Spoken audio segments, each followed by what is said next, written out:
प्रभु यीशु मसीह के सामर्थी नाम में आप सबों को जय मसीह की हालेलुया, प्रेज द लॉर्ड। मैं आज आपसे थोड़े समय प्रेयर के विषय में बात करना चाहता हूँ। आज हम देखेंगे कि क्या क्रिश्चियंस के लिए ज़रूरी है प्रे करना, और बाइबल हमें कैसे बताती है कि हमको किस तरीके से प्रे करना चाहिए कि हमारी जो प्रेयर्स हैं वो सीधा परमेश्वर के पास पहुँचें और परमेश्वर हमारी उन प्रार्थनाओं को, दुआओं को कबूल करें। तो सबसे पहले हमें ये बात जानना ज़रूरी है कि बाइबल प्रार्थना को एक चॉइस नहीं कहती, बल्कि बाइबल प्रेयर को एक नेसेसिटी कहती है। बाइबल हमको सिखाती है कि हर एक विश्वासी के लिए ये ज़रूरी है प्रार्थना करना, क्योंकि प्रार्थना हमारे स्पिरिचुअल लाइफ में हमें ग्रो करने में हेल्प करती है। और केवल एक ही तरीका है जिससे आप परमेश्वर के साथ अपना कम्युनिकेशन बना सकते हैं और परमेश्वर के साथ अपने रिश्ते को मजबूत कर सकते हैं, और वो है परमेश्वर से प्रार्थना करने के द्वारा। देखिए, संत पौलुस जब थिस्सलुनीकियों की कलीसिया को इंस्ट्रक्शंस दे रहे थे, वो ऐसी चीज़ें बता रहे थे जो उन्हें करना ज़रूरी है। तो वो देखिए सेंट पॉल थिस्सलुनीकियों की कलीसिया को क्या कहते हैं। लिखा है पहला थिस्सलुनीकियों उसके 5वें अध्याय और उसकी 17 से 18 आयत को मैं पढ़ना चाहूँगा। यहाँ पर लिखा है, निरंतर प्रार्थना में लगे रहो, हर बात में धन्यवाद करो, क्योंकि तुम्हारे लिए मसीह यीशु में परमेश्वर की यही इच्छा है। यहाँ पर सेंट पॉल भी क्लियर करते हैं कि परमेश्वर की इच्छा है, परमेश्वर चाहता है कि हम प्रार्थना में लगे रहें और हर बात में परमेश्वर का धन्यवाद करें, क्योंकि परमेश्वर की ये इच्छा है कि हम उससे प्रार्थना करें और उससे हर बात में जो है वो पहला स्थान दें और हर परिस्थिति में उसका धन्यवाद करें। जो परमेश्वर के महान दास थे वो भी प्रार्थना की इम्पोर्टेंस को जानते थे। एक बार परमेश्वर के महान दास पास्टर बिली ग्राम से एक रिपोर्टर ने पूछा कि यदि आपको अपने जीवन का कुछ समय वापस मिल जाए और यदि आप अपनी जवानी के दिनों में, अपने यूथ के डेज में वापस जा सकें तो आप क्या काम करना चाहेंगे। तो बिली ग्राम ने एक आंसर दिया कि मैं बहुत कम टाइम प्रचार करने में जो है वो अपना खर्च करूंगा, और मैं ज़्यादा से ज़्यादा टाइम अपना परमेश्वर से प्रार्थना करने में और परमेश्वर के वचन बाइबल का अध्ययन करने में बिताऊंगा। तो जब इतने महान परमेश्वर के दास भी प्रार्थना की इम्पोर्टेंस को जानते थे, वो जानते थे कि एक क्रिश्चियन लाइफ जीने के लिए प्रार्थना कितनी इम्पोर्टेंट है। और हम देखते हैं यीशु मसीह भी जब वो ह्यूमन फॉर्म में थे, इस धरती के ऊपर थे, तो वो परमेश्वर से एकांत में रात को और अर्ली मॉर्निंग के टाइम पर एकांत में परमेश्वर से प्रार्थना करते थे और परमेश्वर के साथ समय बिताते थे। इस बारे में हम मरकुस 1 उसकी 35 आयत में भी पढ़ सकते हैं। तो मेरे प्यारों, बाइबल के अनुसार हमको प्रार्थना कैसे करनी चाहिए और कैसी प्रार्थनाएं परमेश्वर के सामने ग्रहण होती हैं और कैसी प्रार्थनाएं परमेश्वर के सामने कबूल नहीं होती हैं।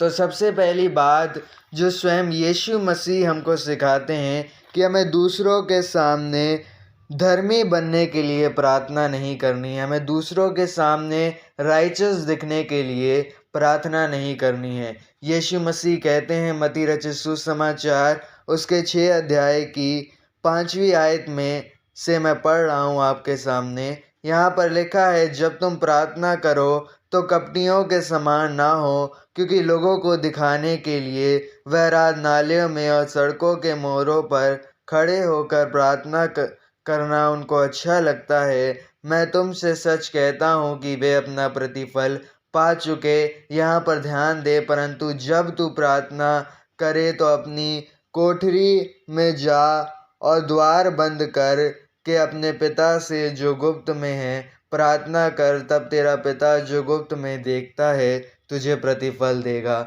यहाँ पर यीशु मसीह भी हमको स्वयं ये इंस्ट्रक्शंस देते हैं कि उन लोगों की तरह प्रार्थना मत करो जो दूसरों को दिखाने के लिए प्रार्थना करते हैं।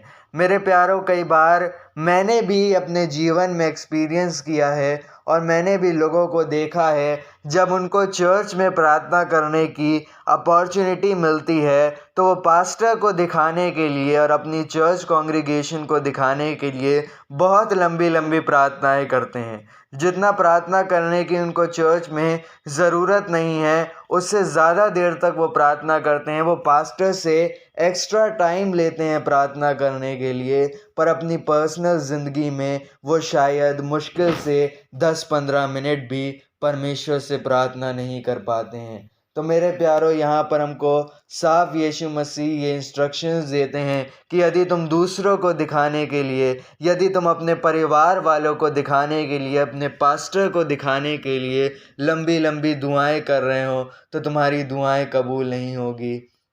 याद रखें मेरे प्यारो, दुआ का मतलब ही ये है, प्रेयर का मतलब ही ये है परमेश्वर के साथ, खुदा के साथ कम्युनिकेट करना।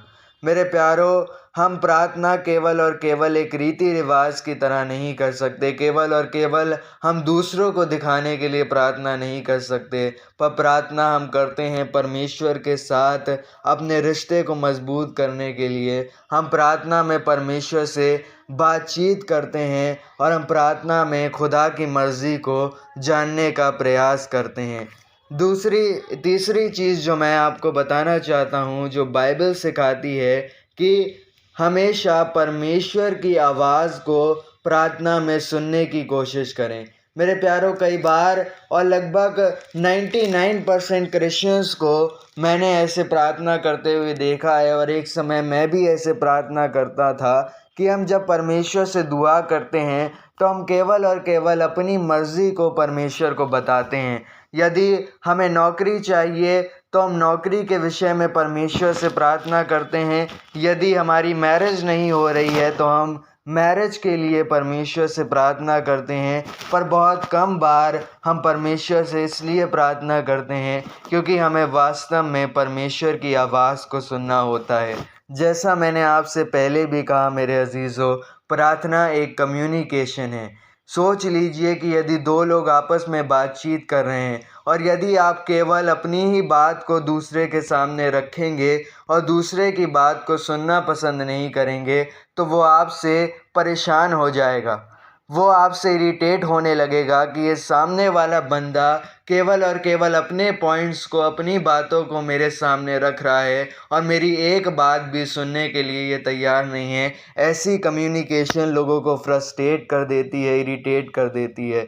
तो सोचिए परमेश्वर को भी कितना बुरा लगता होगा, परमेश्वर भी कितना इरिटेट होता होगा जब हम केवल दुआओं में परमेश्वर के सामने अपनी मर्ज़ी रखते हैं। मेरे प्यारों, एक सच्चे मसीह का ये कर्तव्य है कि वो प्रार्थना में पवित्र आत्मा की आवाज़ को सुनने की कोशिश करे, क्योंकि बाइबल बताती है कि पवित्र आत्मा सत्य का आत्मा है और पवित्र आत्मा हमको हर बात में लीड करता है। तो जब आप दुआ करें तो पवित्र आत्मा से दुआ करें कि हे खुदा, तू मुझे लीड कर, जैसा मैं चाहता हूँ वैसा नहीं, बल्कि जैसा पवित्र आत्मा तू चाहता है तू वैसा मेरे जीवन में कर दे। तो मेरे प्यारों, तीसरी बात जो मैं आपको बताना चाहता हूँ वो ये है कि अपने जीवन की मुश्किल परिस्थितियों में भी प्रार्थना करें। मेरे प्यारों, कई बार मैंने लोगों को देखा है कि जब उनके जीवन में सब कुछ सही चल रहा होता है तब तो वो परमेश्वर से दुआ करते हैं, पर जैसे ही उनके जीवन में थोड़ी सी प्रॉब्लम्स, थोड़ी सी भी बीमारी, थोड़े से भी ट्रायल्स आए नहीं कि उन्होंने दुआ ही करना छोड़ दिया। बीमारी आ गई तो चर्च जाना छोड़ देते हैं। मेरे प्यारों, मैं आपको बताना चाहता हूँ, चाहे परिस्थितियाँ कैसी भी हों, आप परमेश्वर से प्रार्थना करना ना छोड़ें, क्योंकि संत पौलुस कहते हैं सदा आनंदित रहो और हर बात में धन्यवाद करो, जैसा हमने अभी पढ़ा। मेरे प्यारों, चाहे परिस्थितियाँ कैसी भी हों, हमें परमेश्वर से लिपटे रहना है। मेरे प्यारों, आप सोच सकते हैं कि जब पौलुस और सिलास जेल में बंद थे, वो दर्द सह रहे थे, उन्हें जो है वो तरह तरह की तकलीफ़ें दी जा रही थी, उन पर जुल्म किया जा रहा था, पर इसके बावजूद भी वो परमेश्वर का धन्यवाद करते रहे, परमेश्वर के साथ लिपटे रहे। इसलिए नहीं कि वो अपनी प्रॉब्लम से जो है वो मुक्त होना चाहते थे, बल्कि इसलिए क्योंकि वो सही मायनों में खुदा से प्यार करने वाले लोग थे। मेरे प्यारों, जब दानिय्येल के समय में राजा ने ये आदेश दिया, दारा राजा ने, कि कोई भी मुझे छोड़कर किसी और से 3 दिनों तक दुआ नहीं करेगा, किसी और खुदा की इबादत नहीं करेगा। तो दानिय्येल ने ये नहीं सोचा कि यदि मैं परमेश्वर से प्रार्थना करूँगा तो राजा मेरे साथ कैसा सलूक करेगा, पर उसने उस विपरीत परिस्थिति के बावजूद भी खुदा से प्रार्थना की। तो मैं आपको कहना चाहता हूँ, चाहे सरकमस्टेंसेस कैसे भी हों, परमेश्वर से दुआ ना करना ना छोड़ें। हम अय्यूब के जीवन में देखते हैं, उसके ऊपर इतनी परेशानियाँ आईं, पर इसके बावजूद भी अय्यूब ने कहा, खुदा ने दिया, खुदा ने लिया, और उसका नाम मुबारक हो। उसकी पत्नी भी उससे कहती थी कि अब तो खुदा पर विश्वास करना छोड़ दे, अब तो उसे कोस और मर जा। पर मेरे प्यारो, अय्यूब ने ऐसी विपरीत परिस्थितियों में भी परमेश्वर से प्रार्थना करना और परमेश्वर का धन्यवाद देना नहीं छोड़ा। तो यही था मेरा आज का संदेश। आशा करता हूँ इसके द्वारा आपको कुछ सीखने को मिला होगा। परमेश्वर आप सबको आशीष दे। खुदावन यीशु मसीह आप सबको अपने प्रोटेक्शन के अंदर रखे, और ऐसे ही वीडियोस को देखते रहने के लिए हमारे चैनल को सब्सक्राइब करें और परमेश्वर के वचन को फैलाने में हमारी मदद करें। Hallelujah, praise the Lord.